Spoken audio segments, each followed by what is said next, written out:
এই ভিডিওটি একটি শিক্ষামূলক ভিডিও। আপনারা এই ব্যায়ামগুলো করলে সুস্থ থাকবেন ও ভালো থাকবেন। আর তাছাড়া অবশ্যই এই ব্যায়াম করার আগে ডাক্তারের পরামর্শ নিয়ে তারপর করবেন। ধন্যবাদ। গুড মর্নিং, আশা করি সবাই ভালো আছেন। আজকে আমরা জেনে নেব চন্দ্রভেদম প্রাণায়াম। এই চন্দ্রভেদম প্রাণায়াম করবার আগে আমরা জেনে নিই যে চন্দ্রভেদম প্রাণায়াম কাকে বলে। আমাদের মানবদেহের দুটো নাসারন্ধ্র আছে, তাকে যোগী শাস্ত্রে নাড়ি বলে। ডান নাসারন্ধ্রকে পিঙ্গলা নাড়ি এবং বাঁ দিকে নাসারন্ধ্রকে বলে ইরা নাড়ি।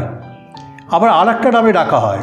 ডান দিকে নাসারন্ধ্র পিঙ্গলা নাড়িকে বলা হয় সূর্য নাড়ি এবং বাঁ দিকে নাসারন্ধ্র ইরা নাড়িকে বলা হয় চন্দ্র নাড়ি।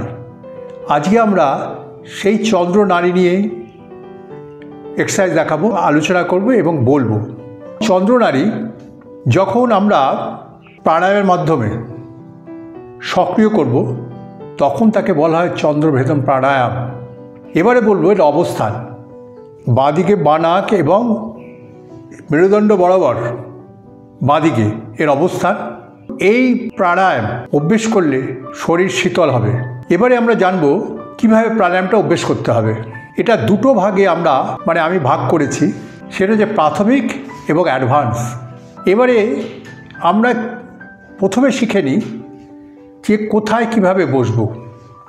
আমরা প্রত্যেকটি প্রাণায়ামে আমরা দেখেছি যে যেখানে আলো বাতাস থাকবে, কোলাহল থাকবে না, পরিষ্কার পরিচ্ছন্ন জায়গায় বসে আমরা প্রাণায়ামটা অভ্যেস করব। কি মুদ্রায় বা কি আসনে। আমরা প্রথমে যেটা বলি সবসময় যে কোনো আসন, দেখুন পদ্মাসন হতে পারে, সুখাসন হতে পারে, বজ্রাসন হতে পারে। যে আসনগুলো পারবেন, যেটা আপনারা করতে বা অভ্যস্ত, সেই প্রাণায়াম সেই আসনগুলো নিয়েই আপনারা করবেন। তবে যারা হাঁটু মুড়ে বসতে পারবে না, হাঁটুর সমস্যা আছে, তারা কিন্তু চেয়ারে বসেই এই প্রাণায়াম অভ্যেস করতে পারেন। এই প্রাণায়াম সকাল এবং সন্ধ্যায় করা যেতে পারে। এবারে কি মুদ্রায় করবেন।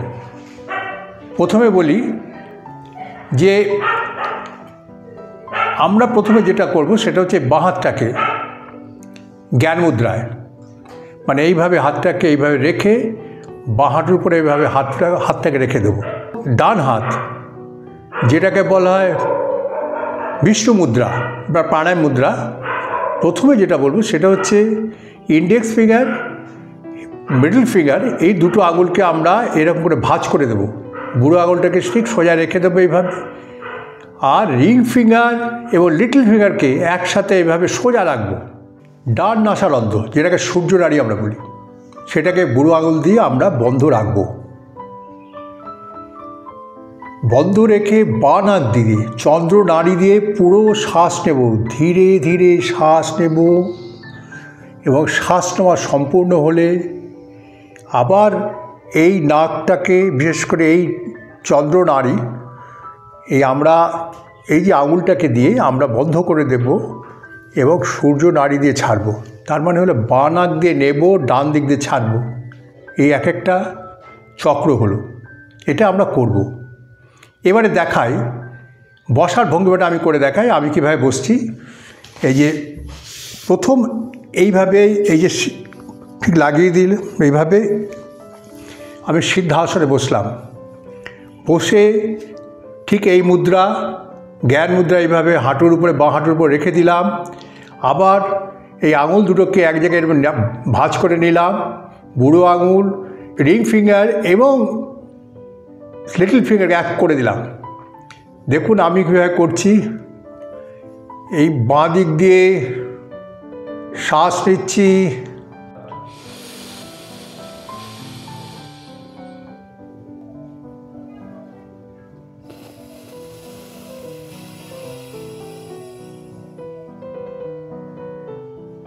এবারে বলি যে বাঁ নাক দিয়ে যত শ্বাস নিলাম এবং যতক্ষণ ধরে শ্বাস, তার থেকে বেশি সময় ধরে কিন্তু আমরা শ্বাস ছাড়ব এবং সূর্য নাড়ি দিয়েই ছাড়ব, ডান নাসারন্ধ্র দিয়ে। এটা হলো একটা। এইভাবে আমরা 10 বার করব। 10 বার করার পর আমরা কিছুক্ষণ সময় শ্বাস নেব, নিয়ে আবার 10 বার করব। এইভাবে 10 বার 10 বার 10 বার 3 বার 10 বার করে 3 বারই কিছুক্ষণ সময় ধরে বিশ্রাম নেব। এবং এখানে একটা জিনিস বলতে ভুলে গেছি, এই প্রাণায়ামটা করবার সময় আপনার মেরুদণ্ডটা এবং স্পাইনটা কিন্তু এবং ঘাড়টা সোজা রাখতে হবে। রাখলে শ্বাস নেওয়া এবং শ্বাস ছাড়াটা খুব স্বাভাবিকভাবে হবে। সুতরাং এইটার দিকে কিন্তু মনে রাখতে হবে। আর এই শ্বাস নেওয়া এবং শ্বাস ছাড়ার সময় মনোনিবেশটা কিন্তু ঠিক এক জায়গায় রাখবেন, যে শ্বাস নেওয়া শ্বাস ছাড়া যেন ভালোভাবে সম্পন্ন হয়। তাহলে বোঝাতে পেরেছি যে প্রথম শ্বাস নিলাম, শ্বাস ছাড়লাম, বাঁ দিক দিয়ে শ্বাস নিলাম, ডান দিক দিয়ে শ্বাস ছাড়লাম, সেটা হলো একবার। এইটা আমরা 10 বার করব। 10 বার করার পর কয়েকবার শ্বাস প্রশ্বাস নিয়ে আবার দ্বিতীয়বার করব। আবার এইভাবে আরও 10 বার করব, কয়েকবার শ্বাস প্রশ্বাস নিয়ে বিশ্রাম করব, আবার 10 বার করে আবার বিশ্রাম নেব। এইভাবে মোট 3 বার প্রাথমিক পর্যায়ে আমরা এটা করব। এবারে আমি দ্বিতীয় পর্যায়ে আসি। এটা কিছুদিন অভ্যাস করার পর, প্রায় 20 দিন 15-20 দিন অভ্যাস করার পর আমরা অ্যাডভান্স লেভেলে চলে যাব। সেটা হচ্ছে আমরা এতক্ষণ ধরে যেটা দেখালাম, ইনহেল মানে পূরক, এবং ছাড়লাম এক্সহেল মানে হচ্ছে রেচক, মাঝখানে কুম্ভক, সেটা হচ্ছে শ্বাসটাকে বন্ধ করে রাখা। এখানে আমরা কুম্ভক করব। কুম্ভক করার সময় আমরা কিন্তু দুটো নাসারন্ধ্র বন্ধ করে দেব, এবং নাসারন্ধ্র বন্ধ করে দিয়ে 5 সেকেন্ড হোল্ড করব। তারপর 5 সেকেন্ড হোল্ড করার পর ডান নাসারন্ধ্র দিয়ে আমরা কিন্তু শ্বাসটাকে ছাড়ব। তাহলে আমি করে দেখাই যে প্রথম যেটা হচ্ছে যে আমরা বাঁ নাসারন্ধ্র নিয়ে শ্বাস নিলাম, কুম্ভক করলাম 5 সেকেন্ডের জন্য, শ্বাস ছাড়লাম, ধীরে ধীরে যতক্ষণ ধরে শ্বাস নিয়েছি তার বেশিক্ষণ সময় ধরে শ্বাস ছাড়লাম ডান দিক দিয়ে। এইভাবে আমরা 10 বার করব। 10 বার করার পর কিছুক্ষণ বিশ্রাম নেব, কয়েকবার শ্বাস প্রশ্বাস নিয়ে বিশ্রাম নেব, আবার 10 বার করব, আবার কিছুক্ষণ বিশ্রাম নেব শ্বাস প্রশ্বাস নিয়ে, আবার করব, আবার এইভাবে 10 বার করার পর আবার বিশ্রাম নেব। এটা 3 বার করব, 3 বার বিশ্রাম নেব, 10 বার 10 বার করে। এবার আমি কুম্ভক করে দেখাচ্ছি।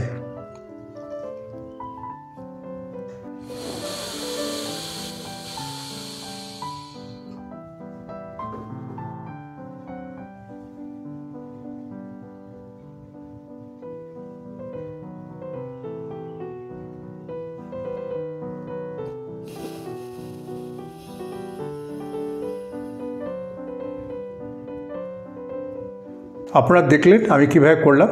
আরেকবার বলি, ডান নাক বন্ধ করে বাঁ নাক দিয়ে শ্বাস নিলাম, সম্পূর্ণভাবে শ্বাস নিলাম, দুটো আঙুল ঠিক এইভাবে শ্বাস নিয়ে 5 সেকেন্ড হোল্ড করে কুম্ভক করলাম এবং দুটো নাসারন্ধ্র বন্ধ করে দিলাম। 5 সেকেন্ড হয়ে গেল এবং সূর্য নাড়ি দিয়ে আমি ডান দিকে নাসারন্ধ্র দিয়ে আস্তে আস্তে ধীরে ধীরে ছেড়ে দিলাম। বাঁ নাক দিয়ে যে সময় ধরে শ্বাস নিয়েছে তার থেকে বেশি সময় ধরে শ্বাস ছাড়লাম। এবারে হচ্ছে চন্দ্রভেদন প্রাণায়ামের উপকারিতা। এই প্রাণায়াম শীতলতার প্রতীক, শরীরকে শান্ত করে, স্থির করে, মনকে শান্ত করে। যাদের হাই ব্লাড প্রেশার আছে তারা প্রাণায়াম অভ্যেস করলে খুব উপকার হবে। যাদের অস্থির মন, চঞ্চলতা ভাব আছে তারা এই প্রাণায়াম অভ্যেস করতে পারেন। টেনশান, অ্যাংজাইটি, উদ্বেগ এগুলো যদি থাকে এই প্রাণায়াম অভ্যেস করুন। একাগ্রতা বাড়াতে সাহায্য করে প্রাণায়াম। এবারে যে সতর্কতা, যাদের লো প্রেশার আছে তারা এই প্রাণায়াম অভ্যেস করবেন না। যাদের সর্দি, কাশি, হাঁচির ধাঁচ আছে তারা এই প্রাণায়াম অভ্যেস করবেন না। স্যাঁতস্যাঁতে আবহাওয়ায় এই প্রাণায়াম না করাই ভালো। যাদের ফুসফুসে ইনফেকশন আছে তারা এই প্রাণায়াম অভ্যেস করবেন না। আশা করি এই প্রাণায়ামটা সহজ করে বোঝাতে পেরেছি। যারা নতুন তারা সাবস্ক্রাইব করবেন, ভালো লাগলে লাইক দেবেন, শেয়ার করবেন।